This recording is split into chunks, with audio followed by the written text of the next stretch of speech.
This video is going to be a little bit different as it is my participation in the Med School Insiders Balance and Wellness All Scholarship. right. So first I'm going to go over how I personally handle balance and wellness in my life. And then after I will philosophically talk about solitude and friendship. And I pretty much do this with three actionable concepts. First, progression. Second is pleasure slash contemplative leisure. Third is mental clarity. First of all, when I say progression, I simply mean progressing towards a certain goal that I want to achieve. So whenever I don't feel like I have progression over long periods of time, frankly, I feel like depressed. So I have found that in order to maintain my mental health, I have to keep progressing towards something, or at least feel that way. And it doesn't matter if it's learning a new skill, information or reading, or simply being in school. As long as I feel progression toward a goal I want to achieve, I'm doing great. Second, pleasure. So when I say pleasure, I don't mean like the kind of pleasure where you're just kind of like mind numbing. A lot of times, we find ourselves just going on Netflix or just like scrolling on your phone where you're just pretty much just distracting yourself.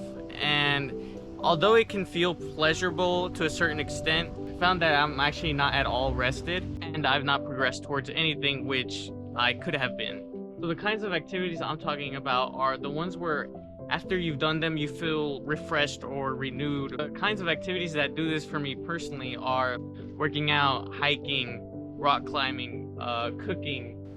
It could be something as simple as going for a walk or literally just looking at something beautiful, like looking at a sunset or a sunrise. I find that whenever I do this, I do feel refreshed so that, okay, after I've done this activity, I am ready to go back to work. I feel refreshed, I feel renewed.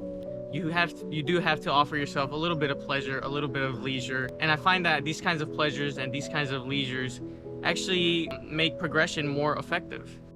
In a world where there's so much noise and people telling you to do this, buy that, that's right, that's wrong, it's so important for you just to know yourself, to know your goals, know your feelings, know your pattern of behaviors, your likes, your dislikes, so that when you get pushed or pulled this way or that, you can stay true to who you are.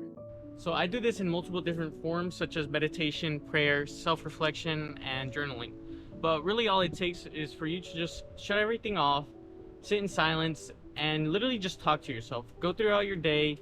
If you're feeling a certain emotion, find out where that emotion is coming from. It is a slow process, but with consistency, you'll eventually uncover the depths of your soul or who you truly are.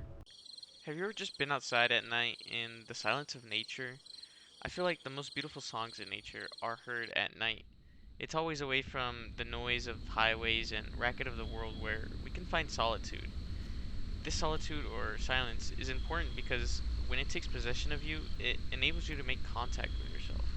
It puts order in your thoughts, feelings, and investigation so that you are at the supreme disposition for learning. It's kind of funny. Plato actually said that he used more oil in his lamp than wine in his goblet. This life of the love of learning can sometimes feel more like a burden than anything. Especially as a pre-med, and shout out to all my medical students out there.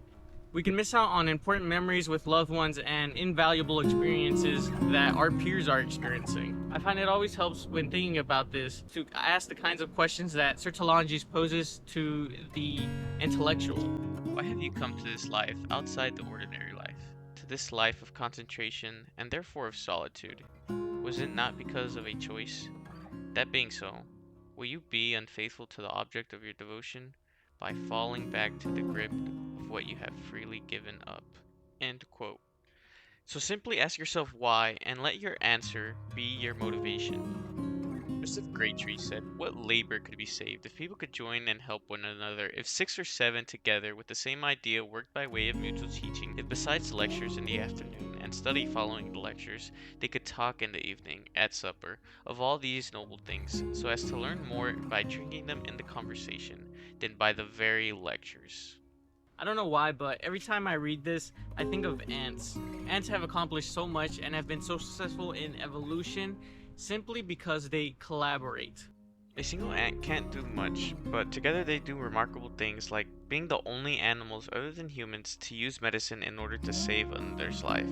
I think we can definitely learn something from the ants and the power of friendship. Even Aristotle talks about how the sympathy of friends can be a remedy to pain or sorrow. So when you have a bump in the road or life gets you down, have your friends there to teach you, to laugh with you, and most importantly, to cry with you.